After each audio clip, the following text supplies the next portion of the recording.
I'm with a gentleman this afternoon whose name is Chris Hall. Good afternoon. Good afternoon, Chris. Now, the reasons I want to talk to you is that you've got a very famous grandfather, and I'd like you to tell me a bit about him, please. Well, my grandfather, who I am very proud of, played for Nottinghamshire. He played 5 or 6 games for Nottinghamshire. When? His first game was 1935. He was a very, very leading amateur cricketer in Nottinghamshire. And he was invited to play for Notts in 1935 at his home ground, which was Worksop, where he was captain. Right. And he actually took the place, because of injury, of Harold Lard. Right. So that was quite a big start. Not a bad start, yeah. And so he played for Notts several games. The war obviously interrupted, like it did for a lot of careers. But he's probably as well known for being a major player in Sir Julien Cahn's 11, which was a very special private cricket club run by a man called Sir Julien Cahn. Right, can you tell me a bit about Sir Julien Cahn, please? Sir Julien Cahn, an amazing and unique man of very little cricket ability, right, but a fanatic as far as the game was concerned, and a man of considerable wealth, based on businesses in Nottinghamshire, but then spread all over the country. His businesses were basically associated with furniture. And what happened was, through his wealth, he was able not only to build his own cricket grounds, but he was able to then invite the best players from abroad and from England to come and play for him against other touring teams, other counties, other clubs, they played 619 games, over 600 games in the period in the 20s to 1941 or 2. So this was in the days of amateur cricket. This was in the days of, there's professional cricket, but there's also, I think they called it house cricket. If you were wealthy, you might pick a few teams, but Sir Julien was so wealthy, he was able to have literally almost a permanent team at his disposal. Right. Always the best players available. And he played over 600 matches, and they lost 19. Is that all? That's what they lost. They were overwhelmingly superior to many of the teams that they played. And they played home and abroad, and everything was financed by Sir Julien. So obviously that he picked the best players. Yeah. So it's even more of a fillip that your grandfather was one of those players. Well, grandfather was a very, very good all-round player, and he was also very loyal, and he was a mighty fine player. Everything I've ever read, never saw my granddad play cricket. What were his specialities? Well, batting, bowling. Well, first of all, he was a brilliant slip fielder. Right. So that's the first thing that gets you in. The second thing, he opened the bowling on many, many occasions. He got 166 wickets for Sir Julien Cahn's 11. So that was obviously as a fast bowler. Yes, seam bowler. Yeah. But he could bat.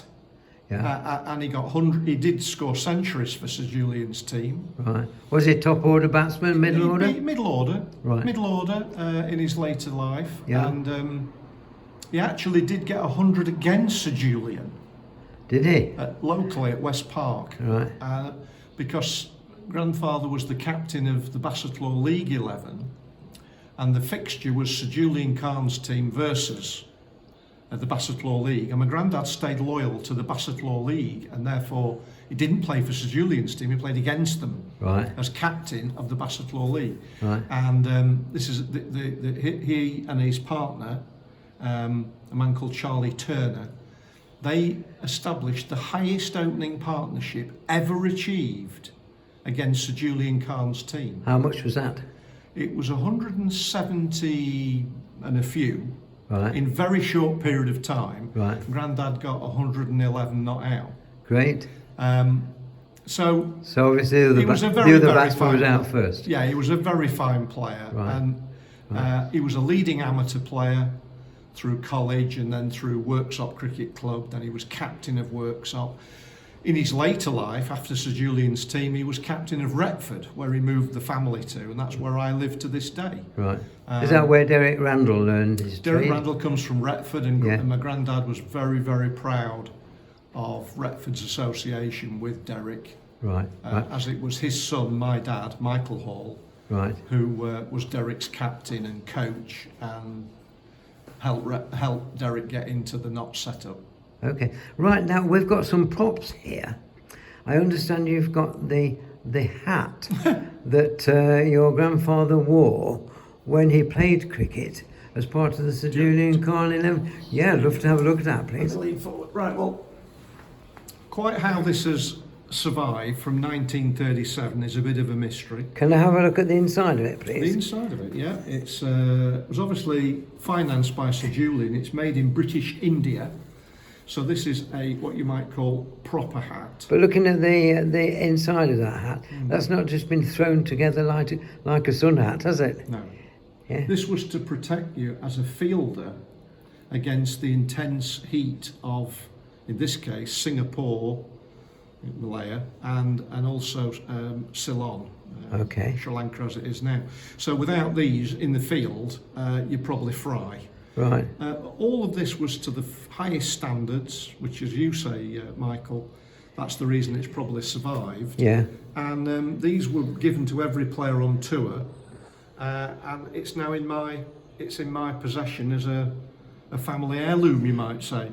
But it looks rather robust to me. It is, yeah. And I yes. Got the old Good, fashioned yeah. chin strap. Yeah, it suits you. It, Suits you.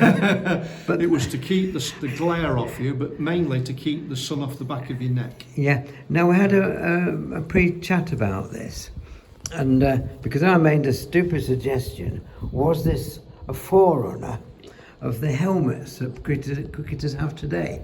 I would say not. No. I don't think in those days, that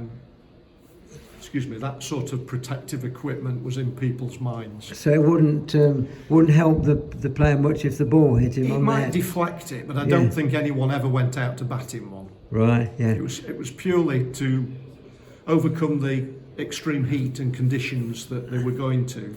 That hat's from 1937, from the tour that my granddad went on with Sir Julian. So that hat could tell some stories. That hat will definitely have a few stories. Right. So this is a scrapbook in our family. We're not sure who put this together, whether they were cuttings that grandfather put together or somebody else. But do you want me to describe what the cutting is? Yes, please. Yeah. Well, this is obviously. I'm particularly interested to see the picture of your grandfather. Yeah. Well, I'll help your viewers by saying, grandfather is this gentleman in the striped blazer here. And this is J.B. Hall. John Bernard Hall, but he was always known as J.B. Okay. And there's a soon-to-be captain of Nottinghamshire. That's the great George Hean, who became a captain here for Nottinghamshire. Right. He was captain around 1935 for a couple of years. But this is 1926. So this is a newspaper cutting. This is a newspaper about cutting. the opening of the new cricket ground at West Bridgford, and you've told me that's on Loughborough Road. Yes. Just up from Asda on Loughborough Road. Yeah, just up from Trent Cricket Ground. Sir Julian had the funds to say one of his ambitions was not only to have his own cricket team, but to have his own ground. And so this ground became a very famous ground. It was known in Sir Julian's time as Loughborough Road. It's now known as West Park. And cricket and football is still played at this sports ground. And the pavilion that you're looking at in the background here, if I may just use my finger, that still exists. It's been refurbished. It's in daily use. You can hire it, you can use it. So it's a living, breathing ground. So for the first match, it was a Nottinghamshire 11 featuring many of the Notts first team. Right. That's the Notts first team, yeah. Of the day. Of the day, yeah. And they are the names. Yeah, you've got people like George Gunn and Arthur Staples and Lilly and Sam Staples and Barrett and Matthews and Payton. A lot of very famous first-class cricketers at Notts. Yeah. They came at the invitation of Sir Julien to open the ground. But how were they invited to play? They would be sent probably an invitation from the desk of Sir Julien himself. Right. Was that in the form of a letter? Probably. Right. He Right. had quite a few secretaries in this day, so it could have been it could have been from a secretary and signed by Sir Julien. Yeah. And the team he selected to open the ground against Notts was his own select 11. What he did, he picked the best 16 amateurs Right. from Nottinghamshire. And one of those amateurs was indeed my grandfather, Right. who was at this time playing for Worksop. And so what they concocted, and it often happened in these days, a Notts 11 or a first team like Notts would play against 14 or 15 amateur players, Yeah. all of whom could play cricket, Yeah. and were basically almost first class themselves. Was there a prize for winning the game? No, apart from having some beers and some fine entertainment, All right. I'm not sure about that. But no financial prize. I wouldn't have thought so. People would probably pay their expenses. Right, but, Sir Julien, who is sat here on the front row. That is Sir Julien Cahn. That's Sir Julien Cahn on the front row. Right. And people would, Yeah. would want to play. I mean, this Yeah. was a prestigious invitation. Yeah. The, Who were the people in this photograph? This is a little bit later. This is again at West Park. This is when the New Zealanders came to play Sir Julien Cahn's 11, and this is a picture of Lady Cahn and Sir Julien greeting the manager of the, So of is the New Zealand. that Sir Julien on the right? That's Sir Julien on the right, and His wife, and then Mr. Lowry of New Zealand on the left. This Right. was typical. The Sir Julien Cahn team would host a match against a national team, West Indies, Right. New Zealand, etc. The only team that I think they never played was Australia. And I'm not sure why that happened, maybe to do with the fixture scheduling, but Sir Julien's team, I don't recall ever playing against Australia. Right. Now there's a lovely story I've heard Yeah, that Sir Julien not only sponsored cricket teams, yeah. he also sponsored umpires. Well, let's say that he did have a friendly umpire. It Yeah. was often George Gunn, Right. after he'd retired. Yeah. And it's fair to say that there weren't too many appeals when Sir Julien came in at number 11. And if there was an appeal, I don't think it was ever given out. Right. You've got to remember, I understand Michael, it was never given out LBW I don't in think his anyone career. dare. when you've got a man when you've got a man who is paying for everything, Yeah. it's probably a little difficult to then appeal. Yeah. What Right. you've got to remember, and this is not me saying this is commentators who know more about the game than I'll ever do, he probably was one of the worst first-class cricketers of all time. Was he? He couldn't bat at all, Right. and so he was credited with leg byes on many occasions. Ah, but now that And when he sparks. bowled, it was donkey drops Was it? with the field set back to hopefully get a catch. All right. Yeah. He wasn't a very good player, but that doesn't matter. His fanaticism, his passion, his organising was everything. I mean, people loved him for all of that. Right. But tell me about the pads. The pads. Well, Sir Julien was a little bit of a hypochondriac. He was very scared of getting injured. He was quite frightened, I think, of the cricket ball. Right. And therefore, when he went into bat, he didn't have ordinary pads on. He had inflatable pads designed and built for him personally.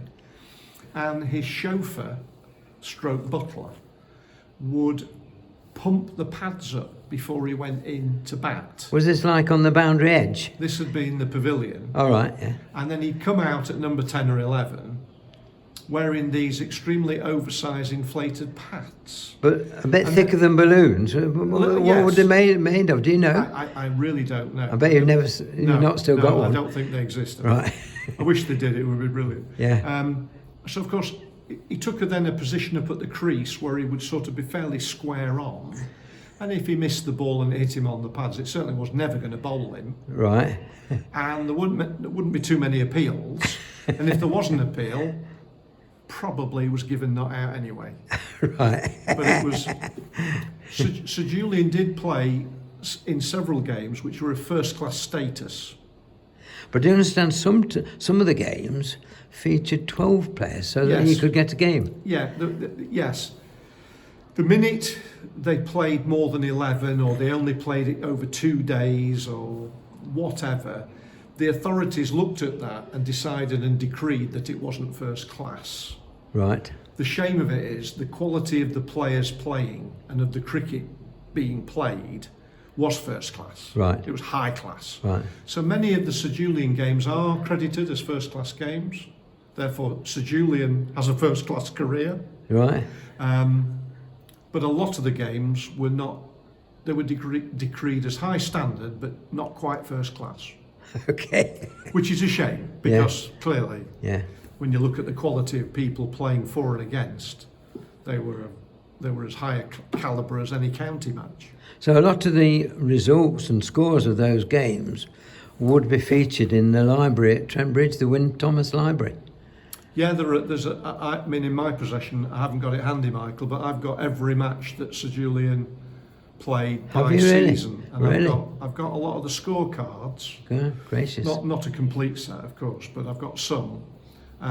Sir Julien produced very ornate, delicate scorecards that were given to the crowd and this sort of thing. Right. This is first class stuff, you know. Right. Yeah. There are a couple of games at West Park where apparently Sir Julien did something a bit foolish, like, you know, he missed an easy piece of fielding or whatever, bowled it.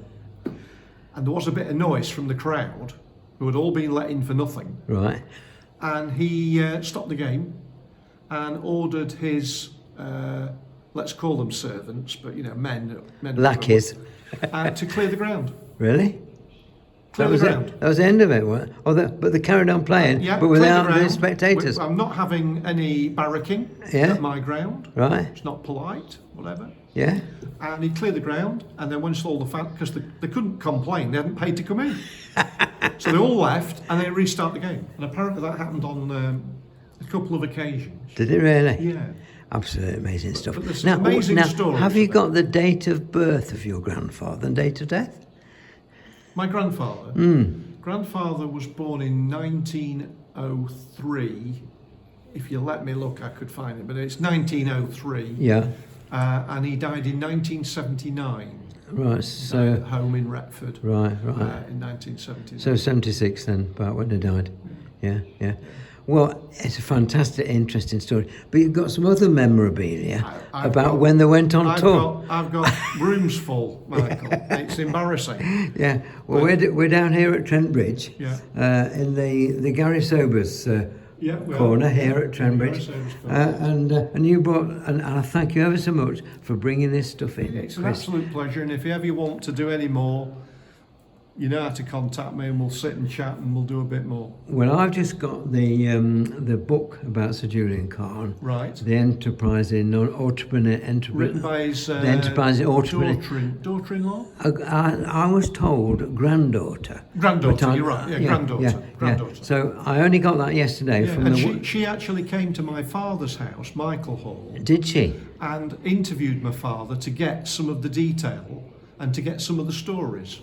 Did she? Yeah. So how long ago was that book published? Do you know that? I'm going to say a good 12, 13, 14 years ago. So that's my memory. Will that lady still be alive? I would and hope contactable? She is. I hope she is. Yeah. I need to try to contact her. Yeah, she spent a lot of time and trouble piecing this together. Obviously, she was as proud of her grandfather as you are of your grandfather. Well, yeah, the book that you're referring to is about his entire life. Yeah. but there's a large chunk about cricket because it was so important to Sir Julien and his position in life and his presidency here as a Notch president. Yeah. And all of the other things that he did. Just harking back to the point about presidency, I understand that he was president of Nottinghamshire Yes. and president of Leicestershire. Was that at the same concurrently? I'm not sure about concurrent, but it was in the same decade. Yeah, and I also. But he was I think he's the only person to be president of 2 counties, isn't he? Yeah, Something like that. Yeah. But that would not be allowed today, would it? I don't think. I don't know. I suppose if it's in different years, I suppose you could do it, but it Yeah. was very unusual. Yeah. Very. Yeah. There's JB Hall on the back row of the Right. Sir Julien Cahn tour of Ceylon and Malaysia, with Sir Julien at the front, near the front, with his neckerchief on. Okay, right. And as you said, another gentleman's wearing I can't one of the identify one of the him. helmets. He's obviously one of the players, and he's wearing, presumably he's going out to field. 1 or 2 have got the helmets in their hands, which suggests they are about to go out. Right. Indeed, this player is wearing the helmet that you've been able to video. Yeah. The picture you're looking at there is a fancy dress, and it's actually on board the SS Dempo on its way to Ceylon. Sir Julien, who is on the back row with his bow tie on, and Lady Cahn. This is a fancy dress night that was organised on board ship. Right. Because it obviously takes quite a while to get there. Yeah. And JB Hall is right in the middle, if I may point him out. He's right in the middle at the front. Okay, he's here. Oh yeah, right. I've got him. Don't know what he's dressed up as, but it looks very strange. But they're His face looks like a little boy's face. they're members of the team Yeah. who are joining in the fun on the way to Right. on the tour in Yeah, 1937. It's a lovely Yeah. picture. Yeah. And these faces are blacked out, which, as you said to me earlier, wouldn't be allowed nowadays. I think they would probably be frowned upon. Yeah. But of course, there's no, here's Lady Cahn who is joining in, there's Yeah, no issue, yeah, but it's yeah, a different yeah, era, yeah. isn't it? Well, this is an artefact which is amazingly survived from 1937 tour of Ceylon and Malaya. And this was a personally embossed fixture card and tour itinerary. You can see on your filming there my grandfather's name, JB Hall. So this was done for every player and given to them by Sir Julien before they embarked. So is that cover embossed leather or something like that? I think it was a leather, and it's obviously been inlaid with this gold print. Right. No expense spared. Right. If it needed to be done, like the hat, it was done properly. Fascinating. So what's inside it? Well, if I may just reach over and get it, Yeah. put it back. Of course you may. In here are things like when they played at Kuala Lumpur. This is all the information about the matches, their itinerary, down to the time of the nets, to the people's contact numbers and hotels. Right. So that's the detail that this tour had. Right. And as you flick through it, you'll flick through and find, all sorts of other match day details. Day by day, this is what we're doing and where we're going. Yeah. This was a tremendous piece of organisation in Yeah, a foreign yeah, country. yeah. But of course, Sir Julien had the staff and the way and the resources to do it in the right manner. Yeah. It's a very proud possession. When I first saw to it, I keep. thought it was a passport. Yeah, well, I suppose it could almost be a small passport. Yeah. So it survived. It's in my possession. I've had it valued, but I would never get rid of it. So what have we here? Well, Michael, what we've got here is a very old newspaper cutting, so I'm sorry for your viewers, it's a bit faded and a bit but nevertheless, this was on the front page of the Malaysian Times, and this was on the arrival of Sir Julien's team. This was a big event. Is that the ship in the background with the chains That's indeed securing the it? ship they arrived in, Yeah. with the gangplank being supported by the chains, and they're just arriving in their smart suits and ties before they go off probably for lunch. Amazing picture. Amazing picture. Amazing, Chris, thank you. Well, this is a book put together by the late Peter Wynne Thomas here in Nottingham. He summarised in this booklet all of Sir Julien Cahn's team's matches by season. Right. It's a colossal work. Yeah. And it covers the period 1923 to the last few games that Sir Julian's team played in 1941. Right. So how many games did they Well, play? in here, and I'm going to read this to make sure it's accurate, Okay. Michael. Can I Yes. poke over your shoulder while Yes. you're reading it? Yeah. The team played in total 621 games, of which 56 were abroad, and 565 were in England. Sir Julian's team won 299 of those games. They only lost 19 games. Right. And so clearly they were a very powerful outfit. Yeah. Fascinating. That's very interesting. Well, it's been very interesting to meet you and talk to you. And as I say, if you need any more and you're not too bored by my stories, there's plenty of other things we can talk about. Well, I personally am not bored by your stories, and I hope YouTube watchers and listeners will be interested. And the beauty of YouTube is it's available all over the world. That's right. So that if people are interested in And it. the era that we've talked about, this specific Sir Julien Cahn era, will never happen again. No, just recap what that era was. Well, the first game was in the early 1920s. Right. When Sir Julien, as a younger man, started to generate his enormous wealth from business. Right. And when he died, it was the last season was, I think, 1942. Right. And my granddad did play in 2 of the 3 games of that year. Right. So it was over that span, but as a private run enterprise funded by one man. I don't think that's ever going to happen again. No. Well, it's a fantastic story, Chris. Thank you. And there are even more fantastic stories in Sir Julien Cahn book, Yeah, indeed. which I will read and use in the future. Yeah. But There's even one about my granddad being his bookmaker. Is it really? He used JB to go and put his bets on. Did he? And he had to ring Sir Julien from wherever he was in the world to tell him if he'd won. But he'd put a shilling on. The man was a billionaire, but he'd only ever put a shilling on. Really? It meant everything if he won.